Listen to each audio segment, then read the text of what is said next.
Noel Vlogs. Good morning mga KnowWell Vlogs. Good morning. Stop over muna tayo ngayon. Breakfast tayo. Hanap tayo kung saan tayo maka-breakfast. Today, mga KnowWell Vlogs, meron tayong mission. Ang mission natin ng Noel Vlogs today ay pupunta tayo ng Taal Volcano Eruption victims. Ayan. Magdadala tayo ng mga lumang damit, lumang sapatos, mga old toys, lahat kung anong pwede nating itulong. Meron tayong 250 pieces na face mask at saka meron tayong mga nakapack na ng mga toiletries like toothbrush, toothpaste, sabon, face towel, nakapack na siya. So pamigay natin yan. At saka meron tayong mga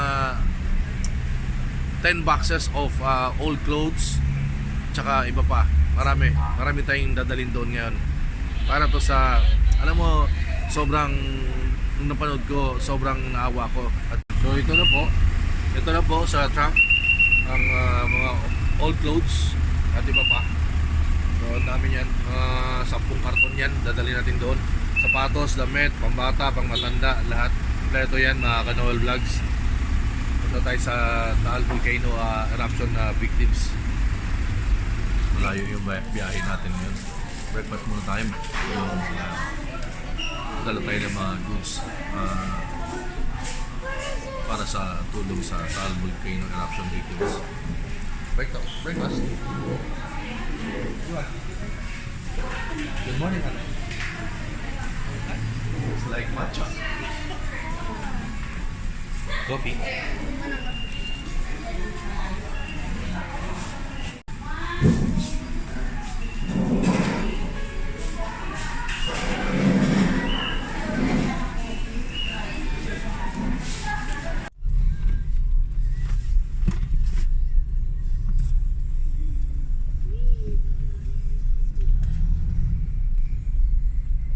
Hello, Jomar. Relax lang. Ano ka ba? Naiyak ako. Kasi yung Oo, ano? ang trauma. nag-trauma na Oo. almost Kamusta si nanay mo? Mama mo dyan? kasi pero po yung gamit namin na Nakatak na lahat. opo, any moment Any na kasi marami tumutulong pa rin po ako kasi hindi ko naman po yan madadala Siyempre. bigay ko na lang din. Okay. Andito na po tayo sa lugar ng kaibigan ko si Jomar sa Tanawan City, Batangas. So, naipag-coordinate po tayo sa kanya para yung dala-dala po natin ay maidiretso natin para sure talaga makarating sa mga nangangailangan dito sa affected ng Taal Volcano. So, ngayon, binigyan niya kami ng wala kasi kaming nakalagay sa sakya kanina kaya binigyan niya kami ng Oplan tulong na signage.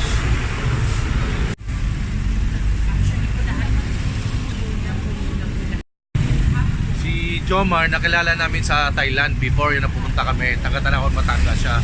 So sinadya namin siya dito para may paabot yung konting tulong, yung konting anong meron kami. Maraming mga nagbigay din na mga kaibigan natin sa Manila. Ayaw lang nila magpapanggit kung sino sila at kung ano mga naibigay nila. So, naipon lahat. Dadalhin natin ngayon sa mga affected areas dito sa Tanawan, Batangas sa Taal Volcano Eruption. Yan ang mama ni Jomar. Yan kanyang mama. Yung kanilang bahay. Anytime, pwede na rin silang paalisin dito kasi may warning na. Kagabi, lumindol na naman kagabi. So, pati sila kinakabahan.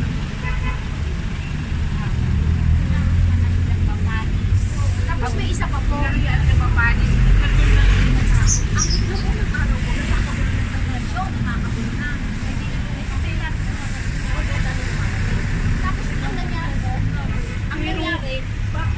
Yung bahay nila ni Jomar dito sa tapat ng Walter Mart dito sa Tanawan, Batangas. Ayun yung Walter Mart.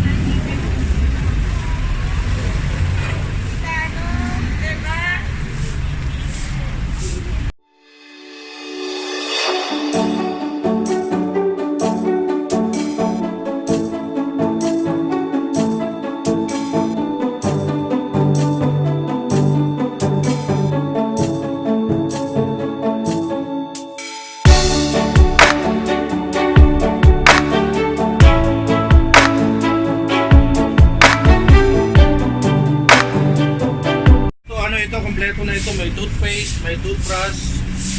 Oh, may toiletries. Nakapack po siya each. 2 box. Mamigay po natin diretso sa mga tao. Ibang mga damit dyan kung ano-ano pa. Mas tinapay, daming tinapay. Mamaya, gusto natin diretso sa mga tao. Huwag na natin idaan sa kung kanino pa.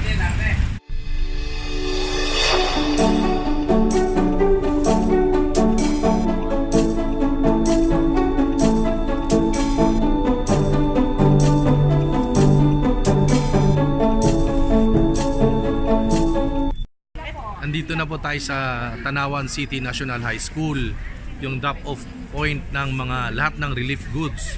Pero ang gusto po natin mangyari ay tayo mismo mag-aabot. So,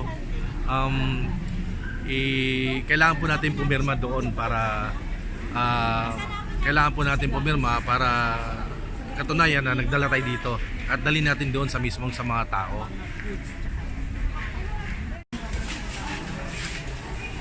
Hello po, sir. Hello po. Dito po, sir.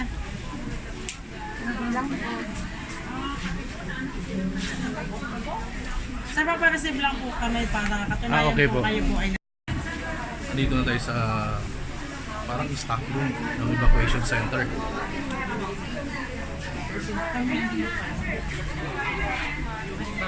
Medyo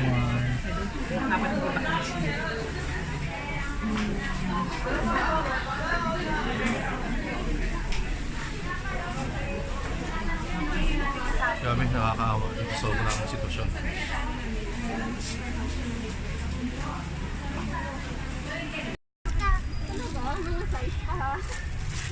Tapos may nagdodonate naman pang sirena. May gown pa nga eh. Ano, parang bridal gown.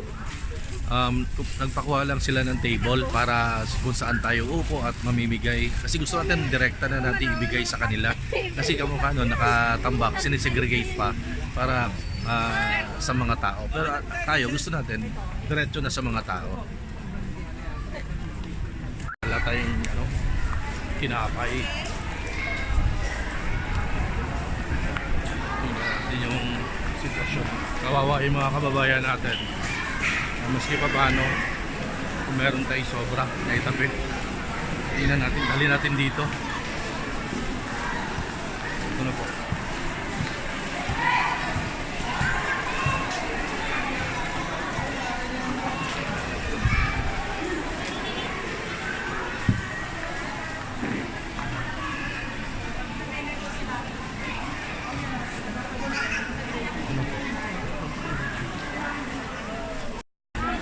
Wala po. Gusto kasi natin na maipaabot ng diretso sa mga kababayan natin dito sa Tanawan, Batangas. Kasi magsa-sign. Ayan po yung pila.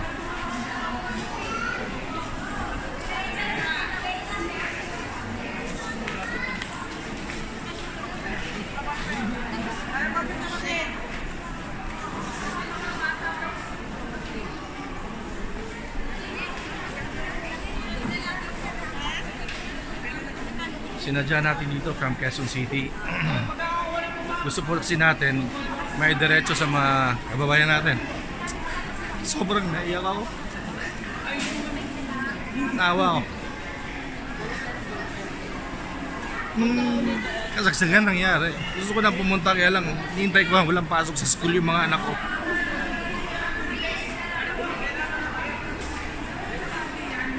Kaya kung meron tayong tabi, maski pa paano, maski maliit, share po natin. Kanina ko pa gusto kumiyak, hindi ko mapigilan. Nadami nang nadaanan namin na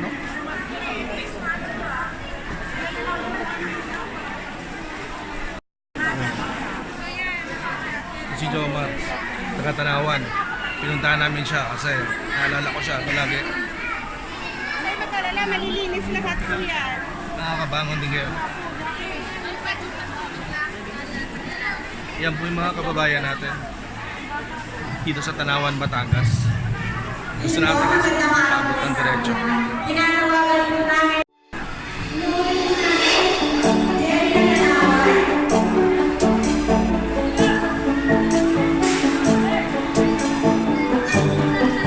At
Sir, ano pong pangalan niyo, sir? Jerwin po. Sir Jerwin, teacher po kayo dito? Teacher siya dito sa Tanawan City High School? Tanawan City High School, si Okay naman po, sir. Teacher Jerwin. Salamat po. Salamat po ah. Kaya ako napakilala ko sa kanya. Tapos na. Mami, salamat po ah. Sinasama. Sinasama.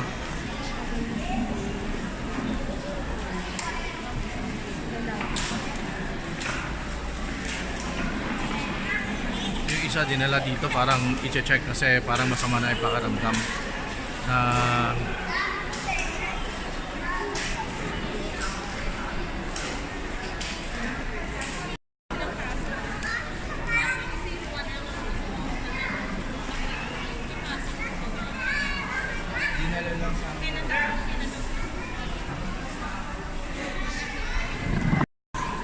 sumama na yung pakiramdam ng isa. Siguro sa alikabok. Hindi makahinga kaya kina-check ng mga doktor. Thank you. Thank you po.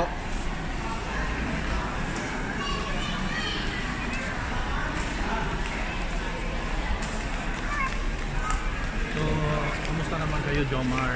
Okay naman. Pero, tumutulong pa rin po ako. Pero, ready na rin. Kasi, wala kasi garugahan hanggang pero kang ganito. Hanggang pero pangangapanan ng ano. Ito ang nakakatakot. Pati yung dumidilim yung ganyan na sign po yun na isa na experience ko. Sign na nilindol na hindi okay yung Panahon. opo. Na kasi yung sign ko is uulan tapos sasabog po siya. Na swerte ko ako kasi yung barangay ko ay wala pang hindi pa kasali sa pinaliligas. Okay.